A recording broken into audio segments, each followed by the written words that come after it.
तो हम लाइव आ चुके हैं।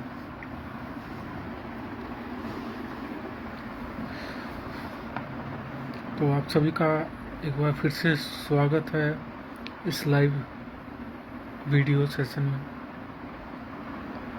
जहाँ पे आज फिर से मैं कुछ शब्दों के ऊपर अपनी वाणी को रखूँगा और कुछ शब्द जो होते हैं वो दर्शन और चेतना को छूते हुए जाते हैं।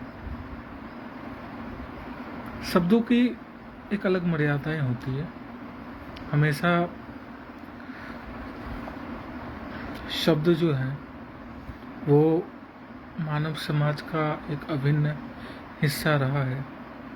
साहित्य ले लीजिए, चाहे भावनाओं का व्यक्तीकरण, हम भावनाओं को शब्दों के रूप में व्यक्त करते हैं। कुछ शब्द जो मेरे ध्यान में आए थे, जिसमें मैंने लिखा था अपने पुस्तक के बारे में। ये पुस्तक उन काव्य प्रेमियों के लिए है जो इस शब्दों के गहरे भाव को समर्पित रूप से देखते हैं, साथ में उन पाठकों के लिए जो कि दर्शन को सिर्फ शब्द नहीं मानते, अपितु उस शब्द को विशाल सागर के रूप में संदर्भित करते हैं, जहाँ जीवन की छोटी छोटी धाराएं समाहित हो जाती है। तो कुछ शब्द ऐसे हो जाते हैं जहाँ पे हम शब्दों को एक दर्शन, जिसको दर्शन शास्त्र भी हम बोलते हैं, उसकी तरफ ही इंगित करते हुए दिखते हैं। कई बार मैं बोलता हूँ, शब्दों के माध्यम से आत्मा की गहराइयों को छूने का प्रयास करता हूँ। काव्य मेरे लिए केवल लेखन नहीं, बल्कि आत्म साक्षात्कार का एक माध्यम है। काव्यों को दर्शन द्वार कहा जाता है और दृष्टिकोणों के अंतहीन संसार का प्रारंभ माना जाता है। तो ये मेरी पुस्तक के पहले अंश है, जिसको मैंने शब्दों को, दृष्टिकोणों को, काव्यों को संदर्भित किया था कि काव्य क्या है। काव्य वही है जो कि वेदों से निकले, हमारे उपनिषदों से यही धाराएं निकल के अलग अलग दर्शनों को परिभाषित किया है और कर रही है। और कहीं ना कहीं साहित्य को ये एक अलग दृष्टिकोणों से समझने के लिए भी प्रेरित करती है, चरितार्थ करती है। जिसमें मैंने कविता लिखा था, काव्य तो दर्शन द्वार लगते हैं, काव्य तो दर्शन द्वार लगते हैं, काव्य को तुम छोटा न समझो, काव्य निराकार लगते हैं, ज्ञान के पथ के अनगिनत अंगीकार लगते हैं, जैसे सूरज के प्रकाश से प्रकाशित हर कोण।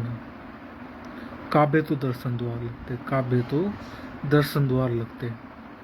समय को बटोरे अपने संग रूपों के श्रृंगार लगते, समय को बटोरे अपने संग रूपों के श्रृंगार लगते हैं, मननधारियों के संसार लगते हैं, विधाओं के विचार लगते हैं। काव्य तो दर्शन द्वार लगते हैं, काव्य तो दर्शन द्वार लगते हैं, चेतन मन के संसार लगते हैं, काव्य तो दर्शन द्वार लगते हैं। कला के मंदिरों में देवस्थान लगते हैं, जैसे नटराज की मुद्रा में सजी सृष्टि की गाथा, नटराज की मुद्रा में सजी एक सृष्टि की गाथा, ऋचाओं के अलंकार लगते हैं।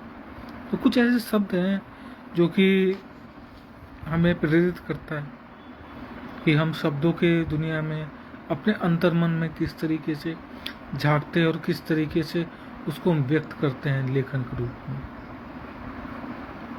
वही चीज़ें हमें नए नई चीज़ों को देखने और समझने के लिए प्रेरित करती है। कुछ आज के भी शब्द मेरे ध्यान में आए जो मैंने लिखे थे। रविवार का समय है, आज 12 अप्रैल, चौथा महीना 2026 का महीना चल रहा है, जिसके शुरुआती बोल मैंने लिखे क्या सोच रहे हो, क्या करना चाह रहे हो? कुछ आते नहीं अब उन रूहों के तले, कुछ आती नहीं अब उन रूहों के तले, जैसे कुछ अपरिभाषित हो, जैसे कुछ अपरिभाषित हो। तन्मयता यहीं बंधी है ना, रुक के जाना है उस ओर। तन्मयता यही बंधी है ना, रुक के जाना है उस ओर। यह मानता हूं कि अब वो आश्रय नहीं दिखते, यह मानता हूं कि अब वो आश्रय नहीं दिखते, परंतु ठसक भी अपनी मुद्रा में, परंतु ठसक भी अपनी मुद्रा में करता रहता हूं चहु ओर। रुक जाने से कुछ होगा नहीं, रुक जाने से कुछ होगा नहीं। मन है यह चित्त चोर, मन है यह चित्त चोर। अब विग्रहण की परिभाषा नहीं, जाना नहीं अब उस पार। अब विग्रहण की परिभाषा नहीं, जाना नहीं उस ओर। रुकने की इस दशा को करना है सदा नमस्कार, रुकने की इस दशा को करना है सदा नमस्कार। यह आंचल अभी छोटी हुई करता रहा मैं सत्कार, यह आंचल अभी छोटी हुई करता रहा मैं सत्कार। ओढ़न की परिभाषा गढ़ी लेकिन नहीं मिला कोई आधार, ओढ़न की परिभाषा गढ़ी लेकिन नहीं मिला कोई आधार, नहीं मिला कोई आधार। तो कुछ शब्द जो होते हैं जब हम लिखते हैं और ऐसे समाप्त इस धरा पे हो जाता है, जहाँ की यात्रा कई बार पाठक सोचता है कि इसके आगे क्या हो सकता था और क्या किन दृष्टिकोणों को देखा और जा सकता था। तो कई बार कुछ कहानियाँ, कुछ ऐसे मंतव्य होते हैं हमारे जीवन में जहाँ पे इसी तरीके के विराम लगते हैं, लेकिन कोई विराम अंत नहीं होता है। किसी भी विराम का अंत एक नई यात्रा की आरंभ हो जाता है। तो कुछ शब्द और भी हैं मेरे पास जो मैंने लिखा था। जब दुनिया के मेले में उतरा, जब दुनिया के मेले में उतरा, पाया सुंदर थी, पाया दुनिया सुंदर थी, पर मैं उनके जैसा नहीं। दोस्तों से मिला, दोस्त अच्छे थे, दोस्त अच्छे थे, पर मैं उनकी छाया नहीं, मैं तो मैं ही था। चाह के फूलों से सजी गलियों में से गुजरा, चाह के फूलों से सजी गलियों से गुजरा। फूल मनमोहक थे पर मैं उनका रंग नहीं, फूल मनमोहक थे पर मैं उनका रंग नहीं। दर्शन के द्वार पर खड़ा हुआ, दर्शन गहरे थे पर मैं उनका प्रतिबिंब नहीं, पर मैं उनका प्रतिबिंब नहीं, मैं तो मैं ही था ना। किताबों के पन्ने में झांका, शब्द बोले अर्थ गहरे थे, शब्द बोले अर्थ गहरे थे, पर मैं उनके जैसा नहीं, पर मैं उनके जैसा नहीं। समय को छूने की कोशिश की, एहसास हुआ मैं तो समय की रफ्तार नहीं, मैं तो मैं ही था। सत्य की खोज में निकला, सत्य तेजस्वी था पर मैं उसका प्रतिबिंब नहीं।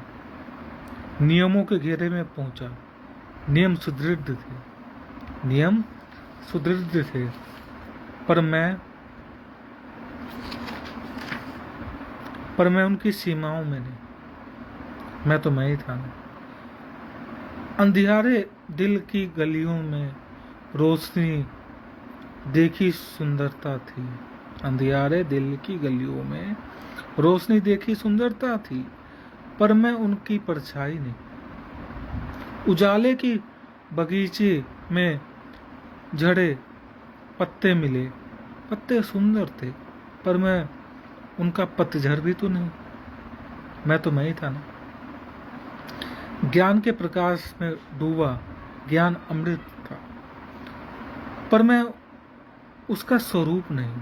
कई बार ज्ञान जो होता है उनके अलग अलग स्वरूप हमें देखने को मिलता है। प्रश्नों की दिशाओं में भटका, कुछ अच्छे, कुछ कठोर, पर मैं उन जैसा नहीं। मैं तो मैं ही था ना। आसमानों की ऊंचाइयों पर पहुंचा, आसमान विशाल थे, पर मैं उनकी सीमा नहीं। जीवन के जंगल में भटका, जंगल रहस्यमय थे, पर मैं उनकी छाया नहीं। मैं तो मैं ही था ना। अहम के बगिया में पहुंचा, बगिया बड़ी पूरी थी, पर मैं उसकी गंध नहीं। अहम मतलब अहंकार। क्रोध के घर में दाखिल हुआ, घर तप रहे थे, पर मैं उनकी ज्वाला नहीं। मोह की शाखाओं से टकराया, शाखाएं लुभावनी थी, पर मैं उनका कैदी नहीं। मैं तो मैं ही था ना। पर सच कहूं, जब मैं के पास गया, वहां भी एक परछाई दिखी जो मुझ जैसी नहीं थी। मैं तो मैं ही था ना। तो कुछ यात्राएं ऐसी होती है आत्म साक्षात्कार की, जहाँ पे कहीं पे क्रोध आता है, कहीं पे मोह आता है, कहीं पे टकराव आते हैं, तो कहीं पे जीवन रहस्यमय जान पड़ता है, तो कहीं पे प्रकाश जैसा ज्ञान हमें दिखता है, कहीं पे रोशनी दिखती है, तो कहीं परछाई दिखती है, कहीं बगीचे दिखते हैं, कहीं पत्ते दिखते हैं, कहीं दिशाएं में भटकते हुए हमें पंथी दिख जाते हैं। यही जीवन की एक मूल अवधारित है कि लोग दिशाओं को में भटकते हुए दिख जाते हैं कई बार। और ये चीज़ें हम तब बोलते हैं जब कुछ मन में चल रहा होता है, कुछ उसमें हम देख रहे होते हैं, आत्मसात कर रहे होते हैं, हम समय को एक नए आयाम में, नए चक्रों में देख रहे होते हैं, उसको अलग अलग रूपों में गढ़ते हैं, उसका अर्थ निकालते हैं। बहुत सी चीज़ें कई बार हमें जीवन में देखने को मिल जाती है। दर्शन और चेतना, ये बहुत अच्छी इकाइयाँ हैं जिनको हमें समझना चाहिए जीवन में। बहुत सी ऐसी चीज़ें हैं जो कि हम समय समय पर देखते रहते हैं, उसको मूल्यांकन करते हैं, और कई बार तो हमें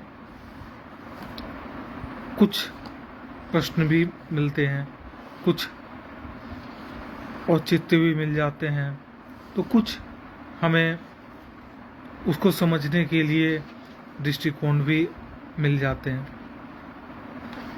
कई बार हम देखते हैं कि जीवन में राहों का एक अलग महत्व होता है। तो हम कई बार ये समझ सकते हैं कि जीवन में कुछ ऐसी घटनाएं कई बार घटती है जहाँ पे हम निर्णयों में फंस जाते हैं। तो कुछ ऐसे शब्द हैं जो कि उसको परिभाषित करते हैं कि समय के दो राहों पर खड़ा हूं, न जाने किस ओर जाऊं। समय के दो राहों पर खड़ा हूं, न जाने किस ओर जाऊं। एक ओर जाऊं तो मनन टूटे, दूसरी तरफ जाऊं तो दर्शन टूटे। जीवन की यही विधा है, करती सबको अंधकोर, रागों के खेल रचे इसकी विधाएं। मनन को विभोर करे ये राहें, मनन को विभोर करे ये राहें। मनन और दर्शन के बीच द्वंद्व घना, आत्मचिंतन देखे मन होता सुना। आत्मचिंतन देखे मन होता सुना, ये विधा है कर्म रूपी कथा। गढ़े कहीं धाराएं, रचे नहीं गाथा।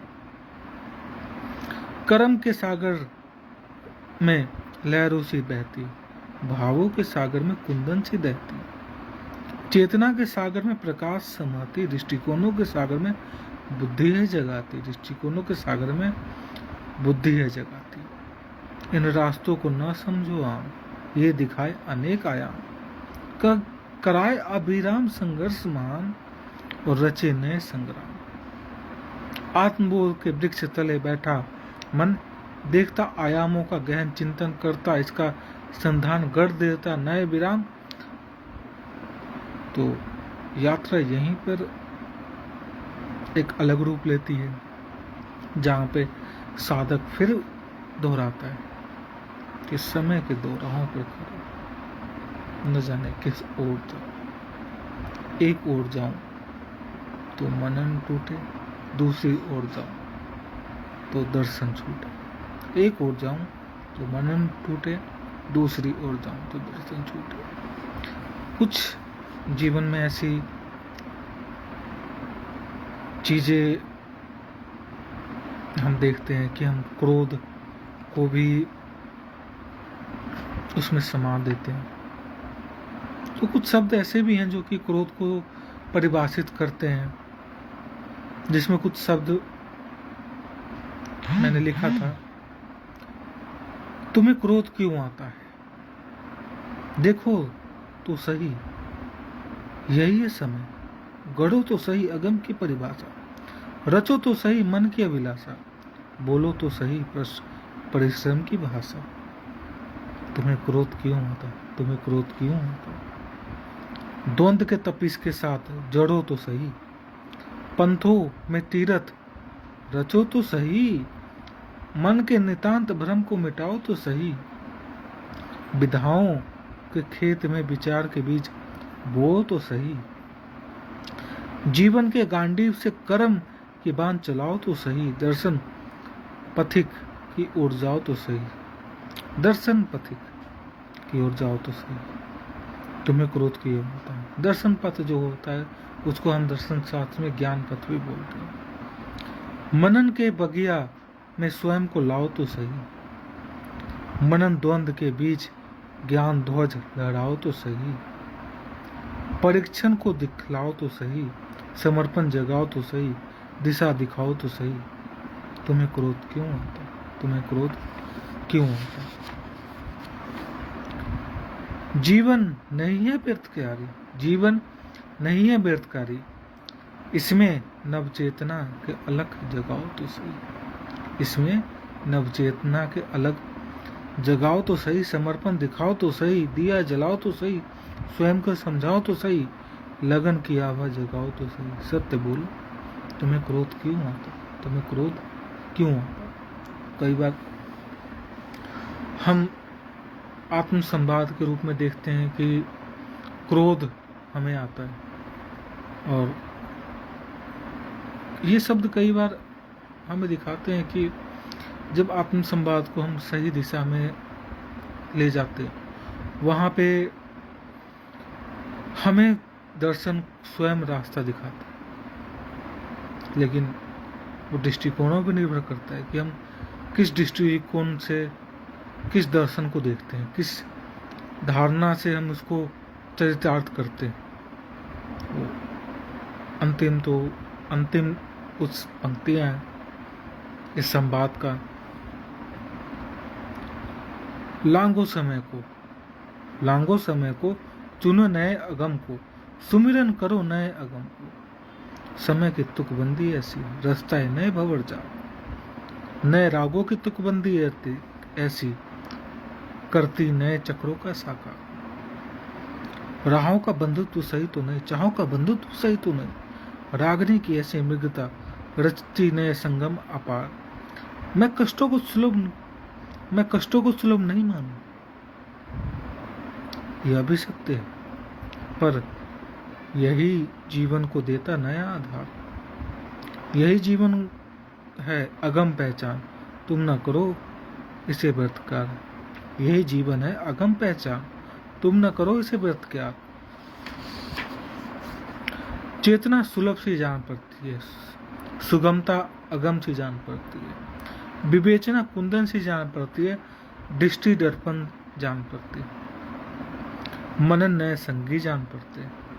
करुणा की धारा में जीवन विभोर रस नए संगम की पहचान कराता, दिया मानो नए पथ सृजक जान पड़ता। इसलिए लांघो समय को, चुनो नए अगम को, सुमिरन को नए अगम। तो कुछ ऐसी यात्राएं होती हैं जो कि हमें दृष्टिकोणों को समझने के लिए प्रेरित करती है। तो आज का संवाद कुछ ऐसा ही था। शब्दों के ऊपर, जहाँ पे बहुत से ऐसे शब्द हैं जिसकी अलग अलग विचारधाराएं हैं, अलग अलग केंद्रीय अवस्थाएं हैं, जहाँ पे हम उनको देखते हैं, समझते हैं और उसको लेखन में भी डालते हैं।